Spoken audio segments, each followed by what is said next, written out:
వెంకటాచల క్షేత్రంలో వెంకటేశ్వర స్వామి వారి దర్శనానికి 24 కంపార్ట్మెంట్లు నిండిపోయి వరాహస్వామి దేవస్థానంలో 150 మందే ఉంటే ఏ 150 మందికే దర్శన ఫలితం పొందుతున్నట్లు లెక్క?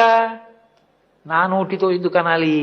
కాబట్టి ప్రథమం దర్శనం చాస్యాత్ నైవేద్యం క్షీరసేచనం. మొదటి దర్శనం మిమ్మల్నే చెయ్యాలి.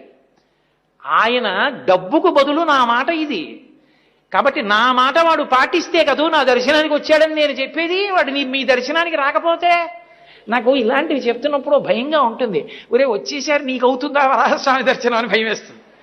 కాబట్టి ప్రథమం దర్శనం చాస్యాత్, ప్రథమ దర్శనం మిమ్మల్ని చెయ్యాలి. ప్రథమ నైవేద్యం మీ దగ్గరికే వస్తుంది, నాకు పెట్టరు. క్షీరసేచనం, పాలు పెట్టినప్పుడు మొట్టమొదట మీకే పెడతారు. ఇదే ఇదం వరం ద్రవ్యం దదామి, ఈ వరాన్ని ఈ మాటని ద్రవ్యంగా స్వీకరించండి, స్వీకరించి నాకు ఉండడానికి స్థలం ఇవ్వండి అన్నారు. అంటే ఇప్పుడు వెంకటేశ్వర స్వామి వారిది కాదు ఆ స్థలం, వరాహస్వామి వారిది. అంటే ప్రపంచంలో మొట్టమొదటి లీజ్ అగ్రిమెంట్ చేసుకున్నవాడు వెంకటేశ్వరుడు వరాహస్వామి.